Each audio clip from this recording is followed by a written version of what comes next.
The ballroom shimmered with golden lights. Soft music trailing like silk through the air. Everyone clapped as the bride and groom walked in. Alex in his tailored navy tux, Brielle in a backless satin gown that probably cost more than my car. I stood near the end of the head table, holding the envelope I'd wrapped in ivory ribbon.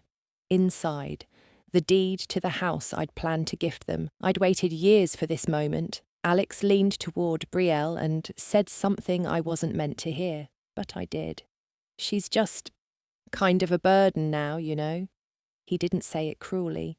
That's what struck me most. He said it casually, like I was a suitcase someone forgot to unpack, like love had expired. I stood there frozen, hand clutching the ribbon tighter than I meant to. The envelope bent under my grip, and I remembered how long I'd saved for that house teaching, extra classes, skipping vacations, saying no to things I wanted, so that someday I could say yes to him. He used to call me his favourite person. Now I was excess weight. I looked down at my hands, at the blue-stitched handkerchief I always carried. Alex had embroidered the A on it when he was 7. He'd begged me to keep it forever. And I had, until that moment. That was the last time I stood behind him. I walked out of that wedding without saying a word. No scene, no speech, just a quiet retreat with everything I still had. My spine, my story, and the knowledge that some gifts are best kept for yourself. And the house? It didn't go to the person who stood at the altar. It went to the one who saw me at the edge of the room and followed. The rehearsal dinner was set in a cosy vineyard hall with long wooden tables and fairy lights hanging like stars that had dropped too low. Everyone buzzed with excitement, clinking glasses, laughter, the kind of energy you'd expect before something sacred. I arrived 10 minutes early, holding a small white box in my purse wrapped neatly, tied with navy ribbon to match the wedding theme. Inside was the key to the house. I had imagined placing it in Alex's hand after the rehearsal. Just us two. Just a moment. But life rarely gives us the version we draft in our heads. Brielle noticed me first. She didn't smile, just nodded slightly, then leaned to whisper something to Alex. He glanced back, smiled politely, but it didn't reach his eyes. It was the same smile you give someone you outgrew. He used to wave wildly at me across soccer fields. Now he barely raised his hand. "Mom," he said as I approached, tone flat. "Glad you could make it. I wouldn't miss it," I replied softly. I almost reached for his arm. Almost. But I saw how quickly he turned to greet a groomsman behind me, so I kept my hand to myself. Throughout the night, I watched them rehearse the procession, watched Brielle's mother give instructions like it was her wedding. No one asked if I had thoughts. No one offered me a seat closer to the action. At one point, Lily, my niece though, I raised her like a granddaughter, walked over and touched my shoulder. "You okay?" she asked. I nodded and smiled. "They're just busy." But something in me had already started to fray. After dinner, as people gathered for a toast, I slipped outside for air. The moon hung low, round and indifferent. I opened the box briefly and looked at the key, resting inside like a silent promise. I could almost hear myself years ago thinking, "This is how I'll show him love." I closed the box, placed it back in my purse, and didn't take it out again. Not that night, not ever, in the way I had planned. The next morning, I arrived early again, habit maybe, or maybe hope. The florist was arranging white roses along the archway. I offered to help. She smiled politely, then looked over my shoulder. "She's already here," she whispered. I turned and saw Brielle's mother, Helen, walking briskly across the lawn in her beige heels, clipboard in hand like she was commanding a Broadway production. She was the kind of woman who always looked like she had somewhere more important to be. "Elaine," she said, air kissing the air beside my cheek, not quite touching. "You look rested." I forced a smile. I thought I'd help with setup. She paused, just long enough to make me notice, then said, "We already have that covered, but thank you." Just like that. I watched as she directed people with ease, reassigning seats, pointing out photo angles, correcting the napkin folds to her liking. When Alex came out to check on things, she immediately looped her arm into his and started showing him the seating chart. I stood a few steps away, invisible in the plain sight. At one point, I walked over gently. I had a thought about the ceremony entrance. Would it help if... "We've finalized that already," Helen said, not unkindly, but firmly. "You should enjoy yourself today. Just relax. Just relax." The same words nurses used when they couldn't find a vein. The same words that meant, "You don't belong in this decision." It wasn't that Helen was cruel. No, she was polished, perfect. She didn't yell, she didn't slam doors. But everything about her said, "There's no room here for two mothers." And maybe I had let her take over. Maybe I had stepped back too far. But when you're unsure where you fit, you start shrinking to avoid stepping on toes. By noon, I had retreated to the garden wall with my coffee. From there, I could see Alex laughing at something Helen said. His smile was full this time. I used to be the reason for that smile. And now, watching from the corner of a perfect day that didn't need me, I realized something bitter and soft at once. It wasn't just that they didn't ask for my help. It was that they didn't notice when I didn't offer anymore. I left before anyone noticed. No one called after me. No one asked if I needed help carrying my things. I walked across the gravel lot with steady steps, the kind you take when you're afraid if you stop, you'll fall apart. The car was warm from the afternoon sun, but the seat felt cold when I sat down. I didn't start the engine right away, just sat there, hands on the steering wheel, watching petals fall from a nearby tree. Little white bursts floating down like the day was shedding something too. I reached over and adjusted the small velvet pouch sitting on the passenger seat. The key inside shifted with a soft clink. On top of it, folded neatly, was the blue handkerchief, the one Alex had made for me when he was still small enough to fit in my lap. The A was a little crooked.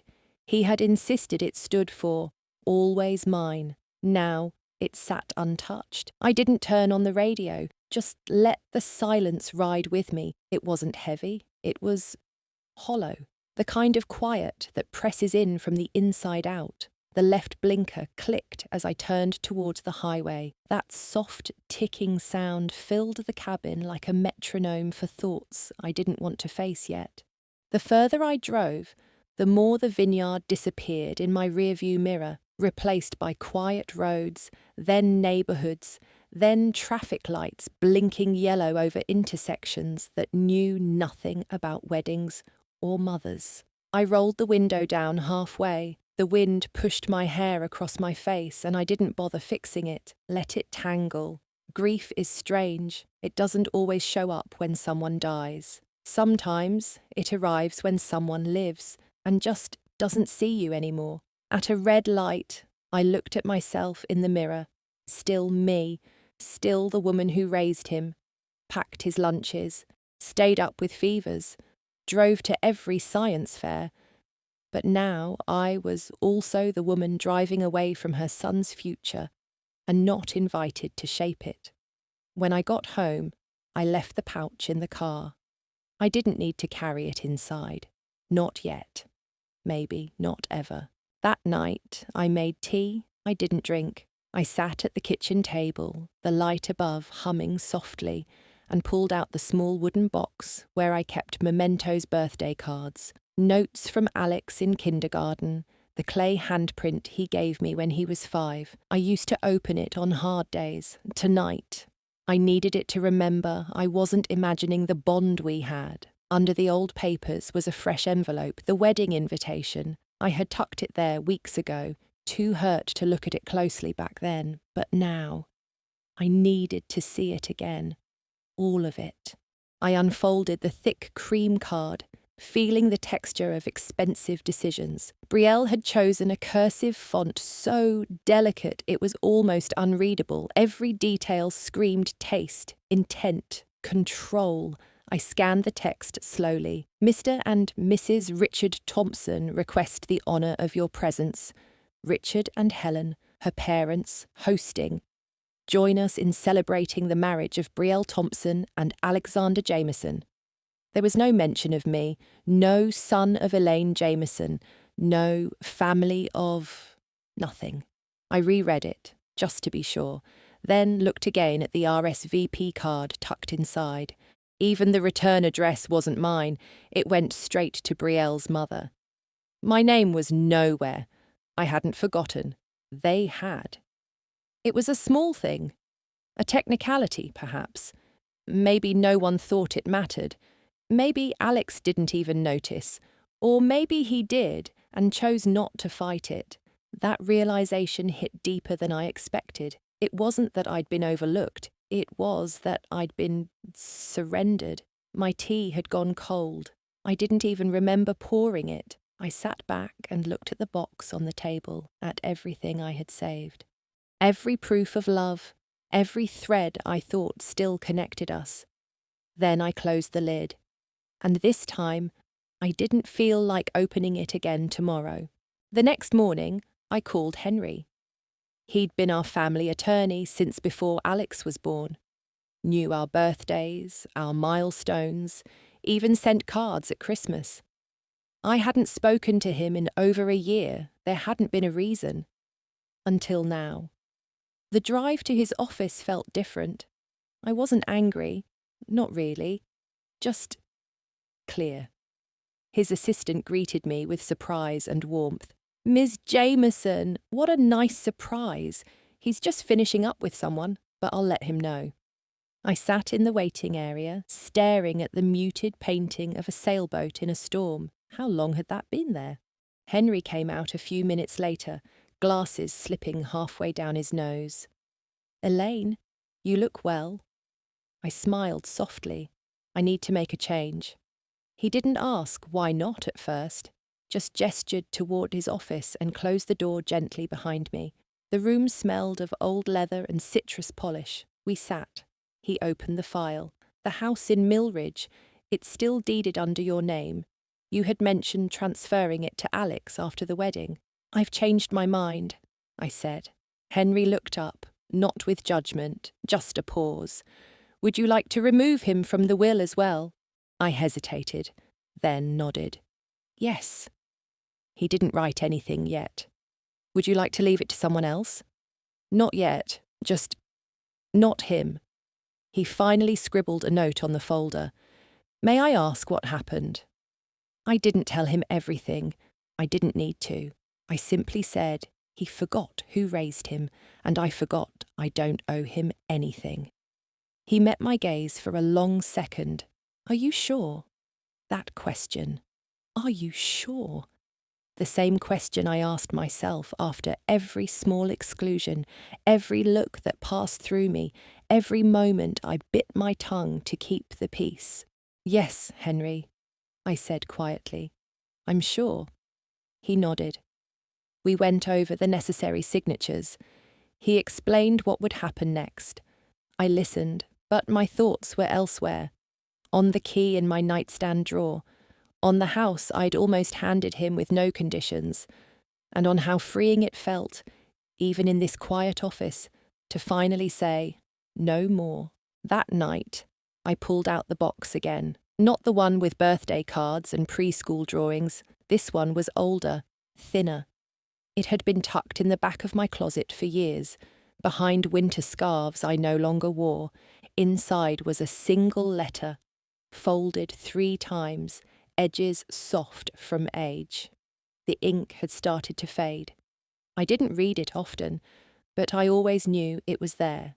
Alex had written it during his first semester away at college, after I'd driven 6 hours to help him move into that cramped dorm room, after I'd stayed up sewing the torn hem on his only dress shirt, After I'd cried the whole drive home, but only once I'd turned the corner, he'd never said thank you in person. Not then, but a week later, this letter arrived in the mail.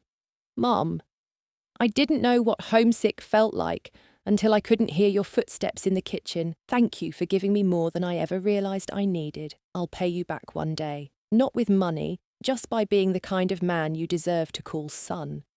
It was messy. The K in back was smudged. He'd signed it, Love, Alex, with a little doodle of a stick figure holding a coffee mug, his version of me. I traced the paper lightly with my finger. I had held on to that letter through hard years.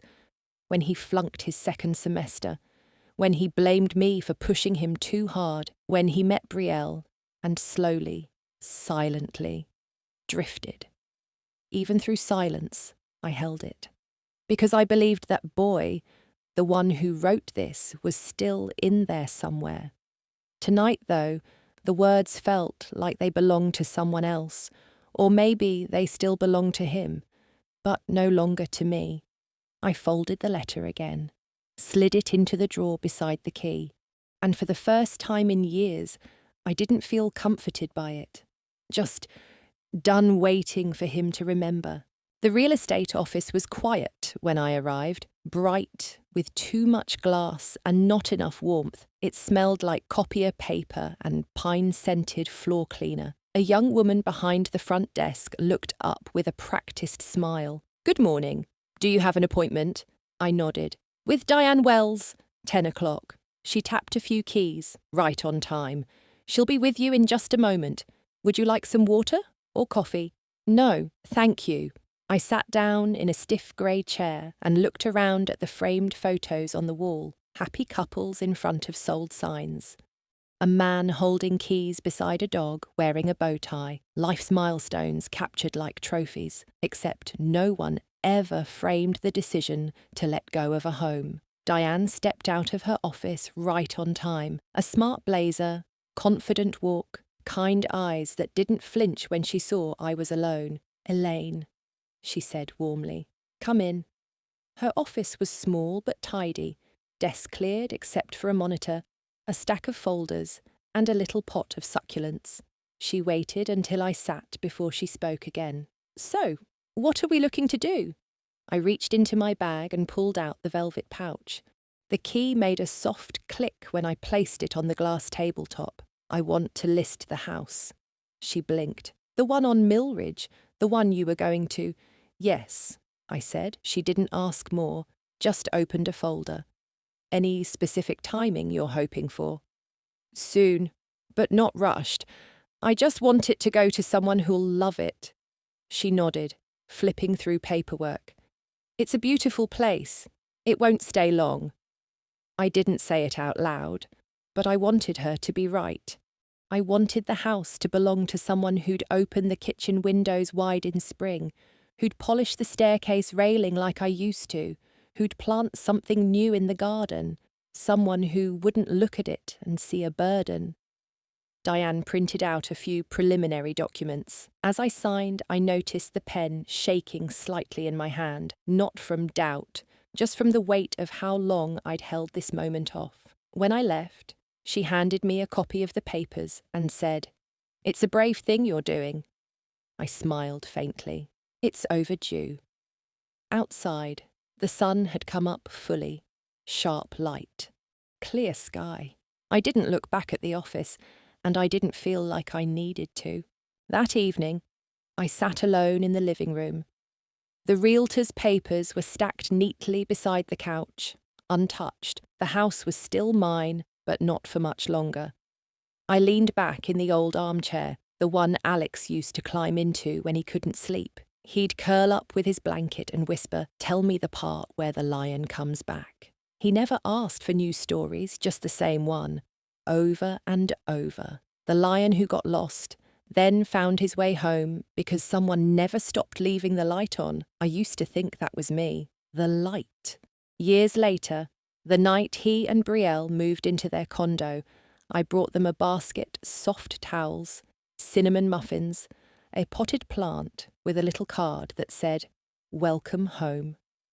Brielle thanked me politely, then disappeared into the bedroom. Alex stood in the kitchen, glancing at his phone. He didn't offer to show me around, didn't say, "Sit down, Mum. Just, thanks for coming. We're kinda wiped."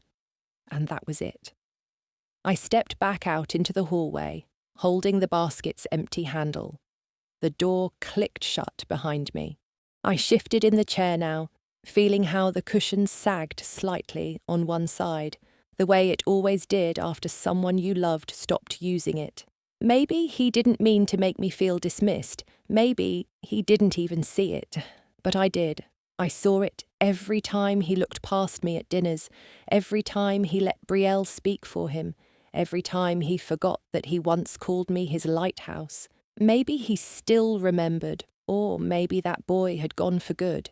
Either way, I wasn't the light anymore, and I wasn't waiting to be seen.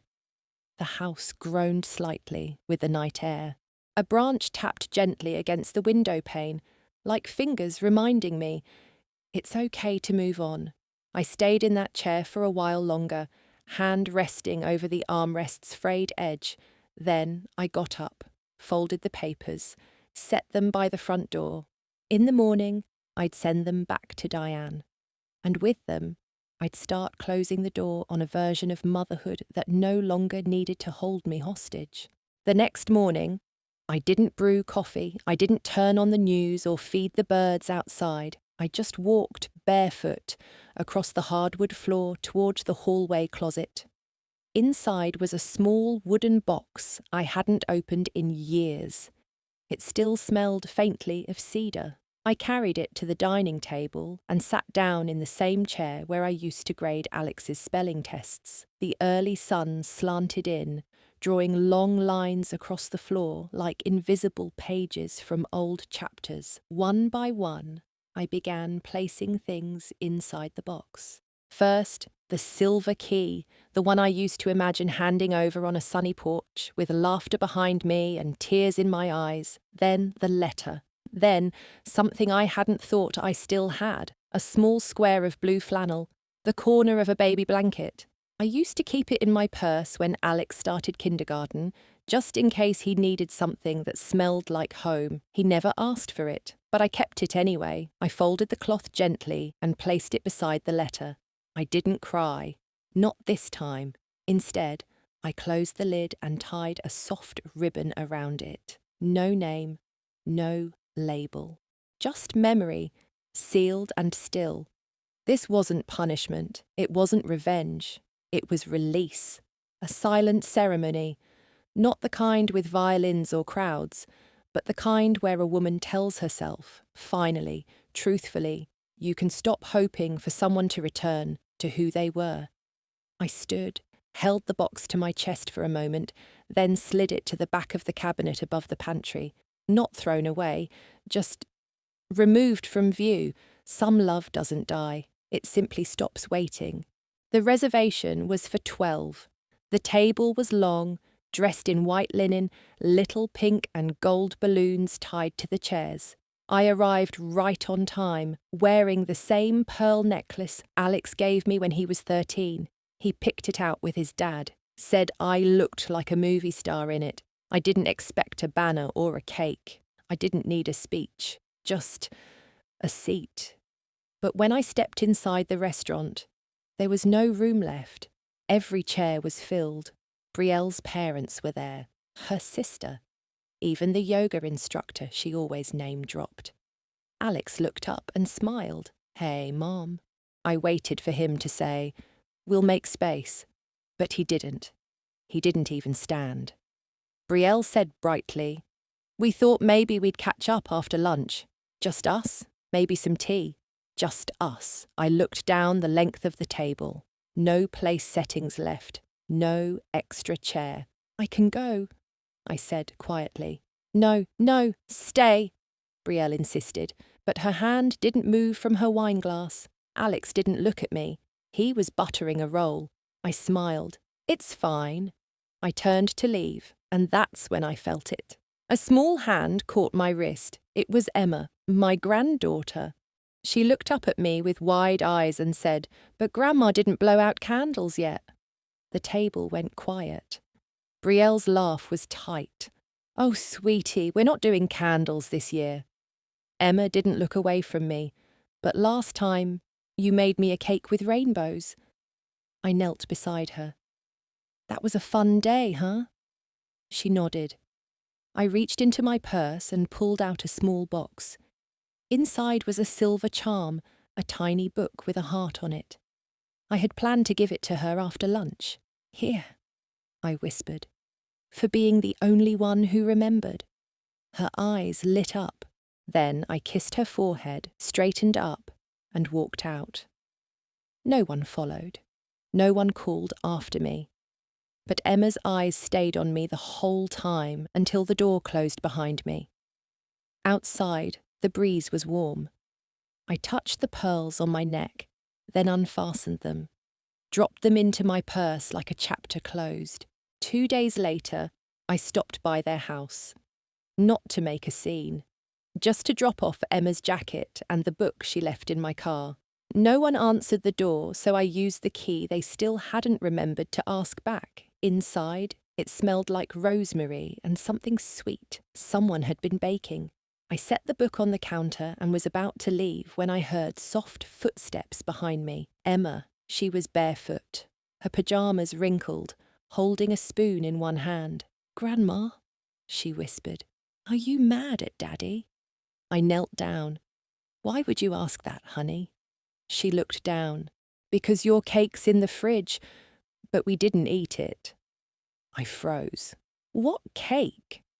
She tugged my hand, guiding me toward the kitchen. She opened the fridge door, and there it was, the chocolate cake I'd made for the birthday, still whole, untouched, just sitting there behind a jug of oat milk. I stared at it. The little white note I'd taped to the box, for everyone, from Mom, had slid halfway off, stained from condensation.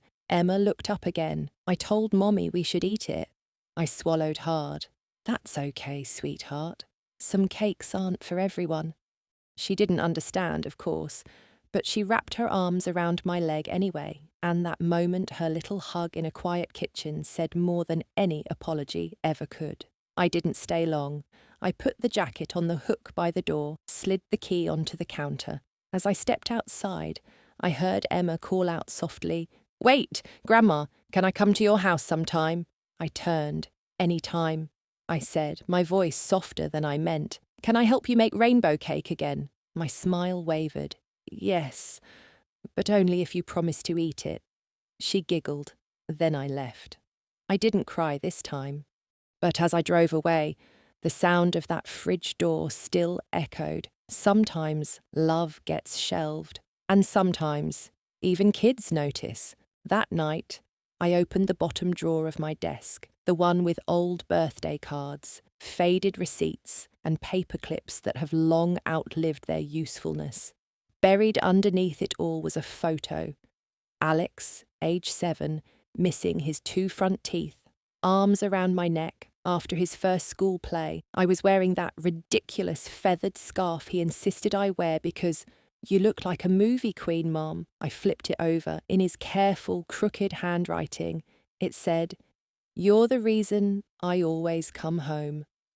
I stared at it for a long time, not because I'd forgotten, but because I had believed it would always stay true. The echo of those words, so small, so sincere, rippled against the memory of him buttering a roll while I stood without a chair. Back then, home was me. Now, I was the woman who brought cake no one touched. I ran my fingers along the edge of the photo. The paper had curled slightly, yellowed by time. Part of me wanted to rip it in half. Another part wanted to believe the boy who wrote that still existed somewhere underneath the man who forgot me. But truth is quieter than nostalgia. It doesn't beg to be remembered. It waits for you to stop lying to yourself. I reached into the drawer and took out a velvet box. Inside was a tiny gold key one I'd planned to wrap and leave on his wedding day. Not to a house, but to a studio above my garage. A place he could escape to if life got hard, if marriage felt like too much. He never asked. He never even knew. I placed the photo and the key side by side, then slid them both into the drawer and closed it. No lock, no ceremony, just a soft closing sound that felt more final than any slam. You're the reason I always come home. That version of us no longer exists, but the woman who loved him through it, she does. And she finally knows where she ends. The morning of the final wedding planning meeting, I dressed neatly. Slacks, soft blue blouse, flats. Not for them, for me. I walked into the venue office right on time. The same place I had stood months earlier, excited, scribbling notes about floral arrangements and vegetarian options. The woman behind the desk recognized me. Her eyes flicked towards the envelope in my hand. Mrs. Ellis? I nodded. I'd like to cancel the payment scheduled for next week. She blinked. For the reception hall. Yes. I'm no longer covering it. There was a pause. She glanced around the empty lobby, then leaned forward just slightly. Do you want to tell them? Or shall I? I smiled faintly. You can send them the updated invoice. No explanation needed. Her nod was almost imperceptible. Back in the car, I took a deep breath. There was no satisfaction. No music swelling or triumphant vindication. Just relief. Like stepping out of shoes that had pinched for years. At a red light, I pulled the contract from my purse. My signature still looped at the bottom, next to a note Alex had added in blue pen. Thanks, Mom. You always take care of us. I stared at that line. Then, slowly, I tore the contract in half, then again, until the pieces fit in my palm like soft snow. I rolled down the window and let them scatter, one by one. Each flutter felt lighter. Each piece carried away something I didn't realize I was still holding. By the time the light turned green, my hand was empty, and so was the space I'd kept reserved in my heart for second chances that never came. I hadn't worn the scarf in years. It was tucked in the back of my closet, behind winter coats and sweaters that didn't quite fit anymore. A faded green knit, with one end longer than the other. He'd made it in 5th grade, or tried to. The yarn looped unevenly, one row tight, the next sagging like a hammock. Back then, he was so proud. It's ugly, he'd said, but it's warm. That was the year I stood outside his school, waiting in the rain, because the car had stalled, and I was late picking him up. He ran to me, soaked and shivering, and when I offered him my coat, he shook his head and pulled the scarf from his backpack instead. Wrapped it around my neck with his small hands. Your voice sounds cold, he said. This'll fix it. I remember laughing, hugging him so tight he squeaked. It was one of those moments you think you'll forget, but you never do. Now, years later, I found it again. Still smelling faintly of dust and something like vanilla. I held it to my cheek, then folded it carefully and tucked it into my purse. Not to wear, just to carry. That evening, I visited his home one last time, to return a few old things, nothing more. He opened the door, surprised. Emma peeked from behind him. His wife didn't come out. We exchanged few words, none that mattered. But as I turned to go, I paused, and for half a second, he did too. He looked like he might say something. His mouth opened, then closed again. That hesitation, that flicker of almost, it wasn't enough, but it was something. I walked away, and in my purse, the scarf was warm against my hand. Some gifts are too small to change anything, but not too small to remember. I didn't attend the rehearsal dinner. I told them I had a prior commitment, which wasn't exactly a lie. I had somewhere more important to be. That afternoon, I stopped by the bookstore on Maple Avenue, the little one with creaky floors and handwritten shelf labels. Emma loved it there. She always ran straight to the back corner with the journals. tracing her fingers along the covers like they held secrets. I found the one I'd seen her eye last time, a deep red leather-bound notebook with a gold clasp. It looked too grown up for her, which is exactly why she loved it. At the counter, I asked for it to be wrapped simply. Brown paper, no ribbon, just a small sticker. For when you want to tell the truth quietly. I wrote nothing inside, no message, no name, just slipped a folded sheet between the pages, a photo of Emma and me at the lake 2 summers ago. She was holding my hand, barefoot, standing on a rock, pretending to command the ducks. That version of us was real. Uncomplicated, I dropped the package off with the concierge at their apartment. For Emma, I said. No need to mention who it's from. He raised an eyebrow, but didn't ask. That night, while the others toasted and clinked glasses, I sat at home with chamomile tea and silence. Around 9:30, my phone lit up. A photo. Emma smiling gently, holding the journal close to her chest. No caption, but it didn't need one. She knew. And in that quiet knowing, something broke open. Not a wound, a window, a chance. I looked at the screen for a long time before turning the phone face down. Then I whispered to no one in particular. This is where it ends. The forgetting, the silence, the conditional love. And maybe this is where it begins too. I hadn't planned to go. I'd said my piece silently. Yes, but still, my exit was clean. But that morning, there was a knock on my door. Not loud, just 2 polite taps. When I opened it, I blinked. Darren, my ex-husband. We hadn't seen each other in nearly 8 years. After the divorce, we kept distance cordial, respectful, but distant. He stood there in a pressed jacket, a small envelope in hand. Thought you might want this, he said. Inside was an invitation, the real one, the one I was never sent. They printed it late. I only got mine a few days ago, he added. I stared at the names in cursive. My name wasn't listed, of course, but there it was. The time, the place, the dress code. He glanced toward my hallway. You look like you're thinking too hard, he said, the way he used to when I overanalyzed a restaurant menu. I don't want a scene, I replied. You won't be the one making it. And just like that, I was there, standing near the back, behind the final row of folding chairs. As Emma spotted me first, she didn't wave. She just gave me a little nod. That was enough. The music played. The bride walked slowly. The guests leaned forward like a ripple. But what caught me wasn't the couple at the altar. It was Darren, 2 rows ahead, turning halfway in his chair, meeting my gaze for the first time in years. He smiled, not with regret or apology, just a soft, shared knowing. It reminded me, we weren't all mistakes. Some parts of our past had built something good. As the officiant cleared his throat, a woman beside me leaned over. You're Elaine, aren't you?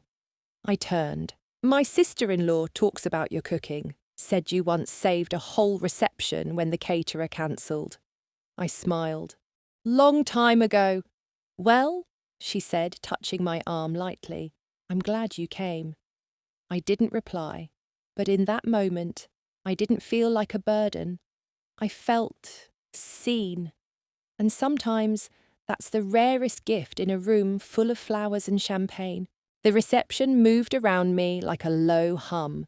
Laughter, clinking glasses, someone tapping a spoon against crystal, the usual orchestration of joy, but I stood near the gift table, pretending to admire the flower arrangements. That's when I saw her, Emma walking toward me. She had something in her hand. At first I couldn't place it. Then I saw the green yarn, uneven, stretched at the corners, the scarf, my scarf. She didn't say anything, just held it out. Both hands. I took it slowly, fingers brushing hers. It was in the drawer, she whispered. I thought, you might want it back. I didn't respond. I couldn't. Instead, I folded it gently, as if it were made of silk, and placed it on the edge of the table, next to the cake box, next to the photo booth props, next to everything meant to be festive and disposable. Then I turned to her. She looked up, eyes searching but not for answers, just for anchoring, for truth. And I gave her a small smile, the same one I gave her the first time she fell off a swing and looked to see if I would panic. She didn't cry that time. She didn't cry now. Then Alex approached. He was alone, tie slightly loosened, cheeks flushed, not from drink, but maybe from something heavier. He opened his mouth, probably to explain, to fumble. But before he could speak, I held up my hand, not to silence him, to pause him. I heard enough, I said softly, once. He blinked. I reached into my purse and took out the folded copy of the deed, the house I'd meant to give him. Then I tore it gently, but with finality into 3 even pieces. No anger, no performance, just closure. His lips parted, but still, I said nothing more, because forgiveness isn't always about repairing something. Sometimes it's about releasing both of us from the weight of pretending. As I turned to leave, I felt a small tug. Emma. She pressed her head lightly against my side, didn't say a word, and I understood. She had seen it all, and she, not her father, would carry it forward differently. The sun was beginning to dip when I left the venue. Golden light spilled across the parking lot, casting long shadows behind me. I didn't rush. No one called after me, and I was strangely okay with that. As I walked past the hedges, I noticed a little bench tucked beneath the tree line, the same kind they had in front of my old house, the one I sold. I sat for a moment, letting the silence catch up. Then I heard footsteps, soft, small. Emma. She didn't say anything. She just sat beside me. I looked down. In her lap, the scarf. She turned to me, hesitant. "Can I keep it?" she asked. I smiled. "You already have." I didn't mean the scarf. She seemed to know. We sat like that a while. No ceremony, no blessing, no grand declarations. Just breath, wind, sunlight on fading leaves. She leaned her head on my shoulder, and for a second I saw a reflection. Not in glass, but in her posture. The same way I used to lean on my mother when I was afraid, and suddenly it came full circle, all the giving, all the small, unseen things. Maybe they didn't disappear after all. Maybe they just shifted hands. Emma pulled something from her pocket. A small folded note. "I wrote it," she said. "It's not a thank you, it's just something." She placed it in my palm and didn't wait for me to open it. Instead, she stood and walked back towards the building, alone, not lonely. I watched her go. The door closed behind her with a soft thud, and I let out the breath I didn't know I'd been holding since the moment I heard, "You're just a burden." The echo of that phrase still lived somewhere in me, but now it had a shadow, a softer one that said, "You mattered," even if it wasn't said out loud, even if it was whispered only in the way someone stays beside you long after they could have walked away. Back home, the house felt bigger, not in a lonely way, just clearer. I didn't turn on the lights right away, let the dusk settle naturally into each room. There, on the kitchen counter, sat a folded letter. Emma's. I hadn't opened it yet, and I didn't rush. Some things you hold a little longer before reading. I brewed tea, the same kind I used to make when Alex came home from college, dropping his bag at the door like he owned the place. Funny. I used to believe legacy was something you handed down in deeds and square footage. Turns out it might be something softer, quieter. Like the way a child leans in when you don't pull away, or how a scarf gets worn and reworn, then passed on like it was made for them all along. I finally sat down at the kitchen table, The same one Alex once kicked under when he was 10, and angry, I made broccoli. I smiled at that memory, then unfolded the letter. It was only one line, but it changed everything. You weren't a burden. You were my favourite softness in a house that sometimes felt too loud. I read it twice, then again, and maybe for the first time I let myself cry, not out of pain, but relief. Because some words don't need to be said in public, they only need to be real. So if you've ever felt like you were too much or in the way or simply too present for someone else's comfort, let me ask you, would you still love if the thanks came late? Would you still give if the smile arrived years after the silence? Because maybe what we call burden is just love, staying a little longer than expected.